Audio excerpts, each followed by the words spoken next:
Good afternoon, everyone. Thanks for being here. Our names are Andrea and Angelica, and this is Clean Code, Clean Org, Elevate Customer Success. Please, this is a reminder for you to submit the survey to give us feedback. That is the way that we can do it better the next time we present this at a different conference. And thank you very much for being here. We know it's the last afternoon of Dreamforce. After the Dreamfest, there are all of other things to do, and you're investing some time with us, so thank you. So a little bit more about us. I am Angelica Bufa, CTO at Modelita, Salesforce implementation partner from Latin America, Salesforce MVP, and I've been working in the ecosystem for 15 years. I play different roles, developer one of them, so I know firsthand how it feels to work on a project with clean code practices and technical debt.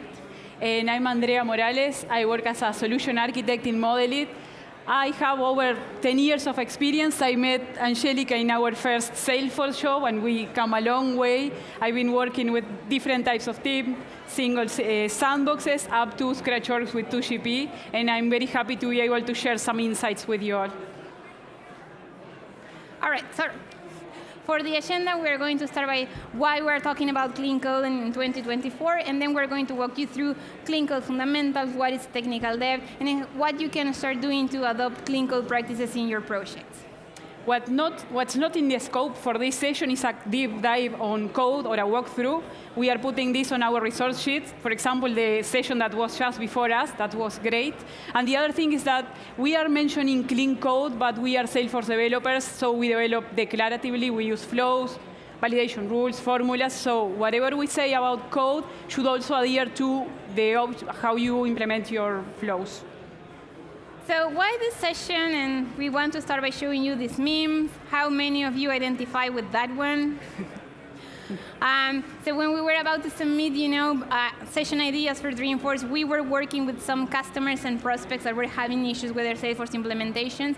And the assessment, when we did the assessment, we realized that most of the problems they were having were caused by bad programming practices or unclean code practices. And Andrea, can you tell us the problems that we saw? Yeah, in general, some of these problems are that, for example, we start to work with a new customer, we plan our solution, we implement our solution, but when we get to the moment when we are about to deploy it, we realize there are problems with code coverage, there are some metadata dependencies. So this leads us to it slows down our process for delivering features. Then there's a maintenance overhead because we inherit a debt, spoiler. And so it increases the cost because we are going to move slower than we initially planned that we were going to be. So one thing to understand is that clean code is not just a set of practices, a checklist that we need to follow. It's a mindset on human-centered development and caring for the things that we do. So we are going to start by the definition of clean code and its benefits. So about the definition of clean code, it's a software development practice, and the main objective is for us to create solutions that are trustworthy, easy, and adaptable. And we hope that those three words, you hear them before because they are the pillars of the well-architected program. And if you don't know about that, we invite you to go to the well-architected workshop where you can find out more about them. And for each of these dimensions, we have identified, characteristics, and Andrea is going to walk us through the ones that we think are most important for you to start with. Okay, so when we build our application following the clean code practices, we make sure that it's trustworthy. So it's scalable, it has security. Now that we learn so much about the amount of data that is out there, we need to make sure that the data is secure, is correctly handled, and that the performance is aligned to the expectations of ourselves and our customer. It should be easy because the idea is that it should be simple to maintain. No one wants to build something that then, like a couple of years later, someone is going to get rid of because it's unmaintainable. And then adaptable because, as we've seen, things evolve, technology changes, and we always want to have solutions that can adapt, and we don't need to dispose. So take a picture of this slide, because whenever we are running into an issue that is, a technical issue, we think that it only affects the tech team. However, for each technical problem, there is a corresponding customer-centric problem that can potentially lead you to a business disruption, and that is something that you don't want. The categories that you are seeing right here, Andrea and I identify them based on our experience, but other people may find other categories, which is totally fine. And for each one, we identify the technical problems. Why is this slide important for you? Because on Monday, when you go back to your workplaces and you have to convince your leadership teams about we have to start adopting clean code practices, you can show them this in an effort to convince them to give you the approval to start working on clean code. And now, Andrea, which is your favorite problem from the ones that we are showing here? I have many multiple problems. None is my favorite, but the most common is sometimes that when we implement a solution and we realize it's not scaling. So, for example, as developers, we see that the application is taking some time to load. Well, imagine if you are a support agent talking to an angry customer on the phone and you want to retrieve some data. And the customer is not going to be happier, it's going to be angrier because you are waiting, stalled there, waiting for the information to load. This is one of the things that can affect. Worst case is disruption. No one is able to access the system and attend to your customers. From all the customer-centric problems, what we realize is that it could be categorized into three major things. So an increase in cost. Why? Because for the same investment, we are getting less. We are able to deliver less. We are getting less of our investment in Salesforce. There's a loss of customer trust. This is super important for us as a developer team to have they need to know that we are trusted advisors, but if we are not able to advise and implement correctly, we are going to lose that trust. And then low Salesforce adoption means that your Salesforce users might go back to their old tools because they are relying more on them. Yeah, and it takes a lot to get a customer, yes, but you can lose them in just a second. So this brings us to the related term of technical debt. In a nutshell, means that we assume that we are going to have time in the future to do something now. Sometimes we don't know how much we are compromising. So we are going to revisit the definition of technical debt at its impacts. So the anatomy of technical debt, any Grey's Anatomy fans over here? Because we got the inspiration from them for this title. But actually, technical debt happens when you take a shortcut in your development process and you end up adding work to your backlog because you think that you are going to have time to do that in the future. And what happens? In the Salesforce ecosystem, we have like three reasons why we end up having technical debt. The first one is deliberate, because we make the decision to take a shortcut because many reasons. We don't have the time, we don't have the budget, we realized that the scope that we initially agreed was too big and we have to make some cuts. By accident, because we are people make mistakes, and maybe what we thought it was going to be the ideal solution, then it turned out that it has some problems. Or systemical. Why? Because technology evolves and we are in a platform where there are 3 releases per year. So again, what was the best way of doing something in the future that can change? How many of you implement applications for the App Exchange? Great. In the past, we had to create our own frameworks to manage field-level security or CRUD settings. 2 years ago, Salesforce released some keywords that can be added to SOCU queries, and now with that, you don't have to worry about adding extra code to check those things. That created technical debt for every ISV partner with published solutions on the App Exchange. And this infography in blue shows, the regular steps that you have to take when you are developing customizations. In red, it represents just an example of a shortcut. We are done with our dev work, then we just run our unit tests to ensure they are still passing and they are over 75%, and then we deploy. And we want to think that you all understand that that is a problem, okay?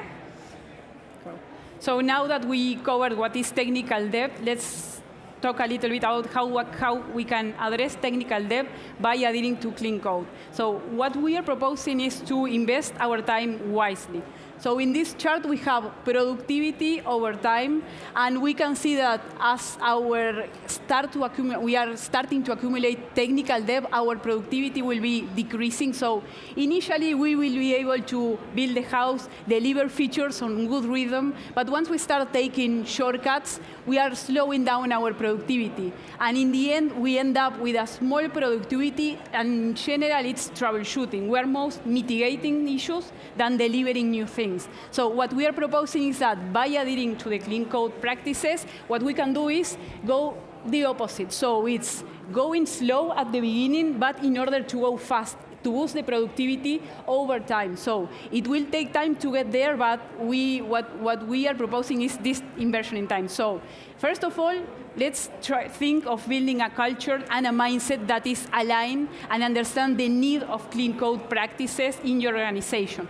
We have several activities here where you can take a look for investing the time, but the idea is that everyone on your team needs to know why. Not that they need to do it, but why they need to do it. Once we have this, we can work into the processes. And the processes is how we are doing things. So we take a look at what solutions we have implemented. Are we reinventing the wheel maybe at some point? Are we making good use of the resources? Could we adopt any design pattern like solid? There are a lot of things that we can take a look at this moment for the processes and the practices. And once that's clear, we can move into the tooling. So if you take a look, this is a pyramid. We understand that these piles one top of the other, so you need to have a mindset. That's our foundation. Then the resources, and then the tooling. Why? Because tooling is tools. Means that you can have a tool on day 0 of your project, but does it bring you, do you get good use of that tool if your team doesn't understand it? It won't make a good use. And also, your tool will be driving your process, which is from my perspective, is a no, because once you move to another tool, what happens with the process? You need to relearn a process. So drive your tooling choosing by the process that you are doing. Yeah, and please take a screenshot of this one. We are very proud of this slide. And now, clean code principles, and we say principles, just think about a set of prescriptive guidelines on how you can start adopting clean code in your projects. And we think that there are like 3 main principles: code quality, technical aspects, and processes and practices. Again, this is coming from our experience, so you can find that other principles may be better for you, and that is totally okay. In the next 3 slides, we're going to extend or expand each principle with dimensions and for each dimension activity, but just to be conscious with time, we are going just to highlight the ones that we think are most important for you to start working on adoption for clean code. Okay. And the first is code quality. We all want a cleaner code base, and it should be maintainable. So we identified readability, maintainability, and testability. For readability, the shortest and the nearest thing that you can start doing is take a look at your naming conventions. Again, naming conventions, variables, test methods, classes, but also in your flows. The nodes, the elements, the descriptions, make sure that everyone understands these practices, these naming conventions, and that they are aligned. It's easier to onboard new people, it's easier to troubleshoot. I don't know how many of you have been troubleshooting something, trying to follow something that you don't understand clearly what it is, scrolling up and down. So if everyone on your team understands the importance of having a convention on the naming, that will be great. The other thing is maintainability, and here we identified continuous refactoring.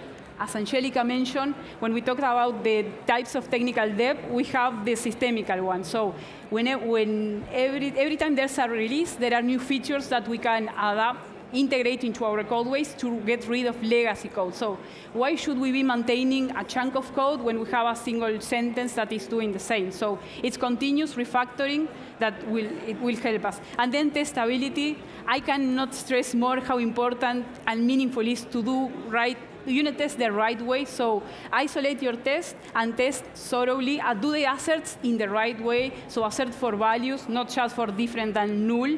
And also make sure that these tests are well built. Why? Because if we need to move faster, refactor something, having a good layer of unit tests is like a safety net. You can run them, and you can trust that whatever you change, the application is still working. So think of unit tests not as something that, I need to meet the minimum line of of coverage in order to deploy. Think of it like a tool where you can validate that your application is working. Yeah, they are not a pain, they are really useful.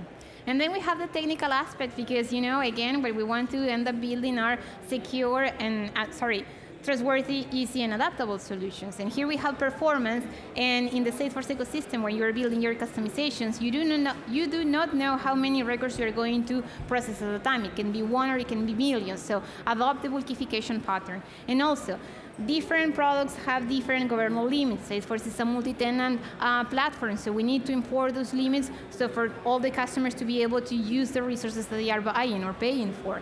So design your customizations with the governable limits in mind. And to make an application scalable, again, test in bulk with one and with multiple records. And because we are in the data and AI world, companies are creating tons and millions of records, so you need to have an efficient data model. You don't want to have, for example, issues with data skew.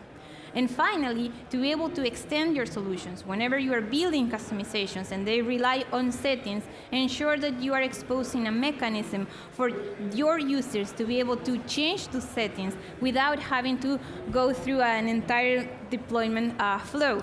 Use, for instance, custom metadata types for that purpose. And then we talked about code, what we do.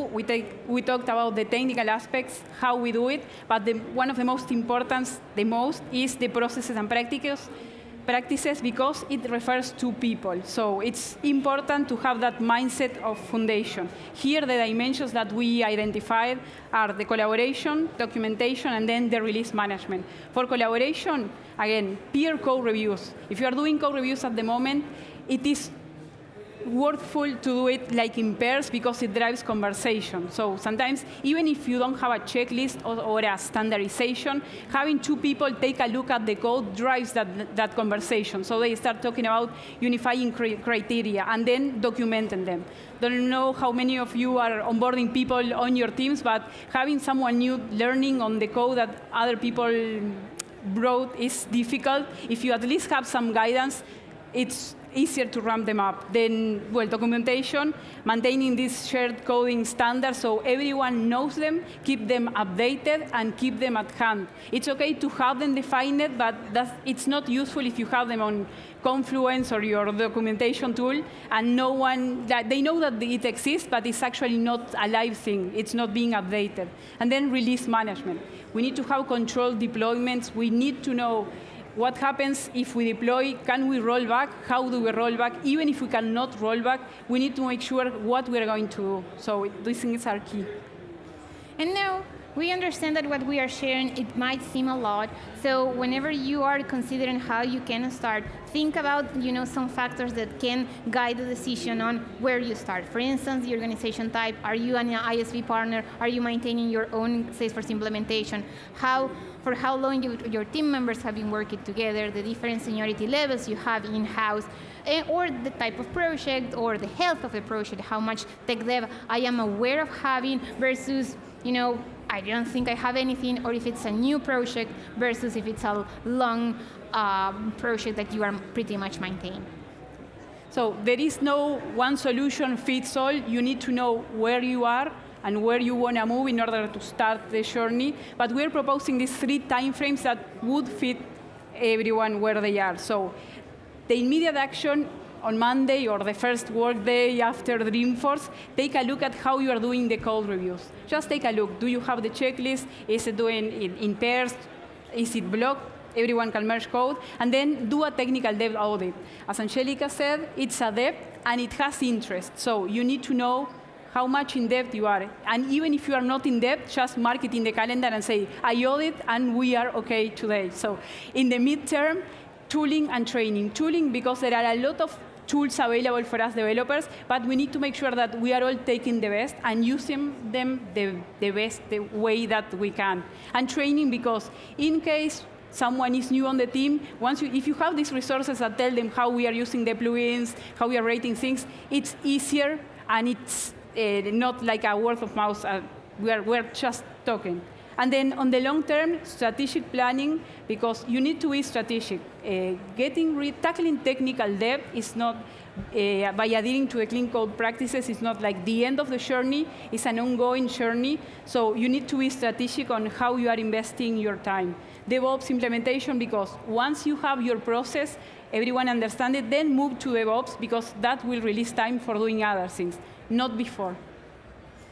And just to finish, sorry, it's about the mindset. We want to introduce you to the concept of the clean coder, because if you just do clean code because someone asks you, you are not going to see the real value. This is a culture based on values, so you truly have to believe that by doing clean code, you are going to deliver a better impact on yourself, your team, your company, your customers. So it's about continuous learning. It's about keeping updated the principles and the practices. It's about having the long-term vision that is going to enable, and because this is going to take some effort, so it's going to be for you.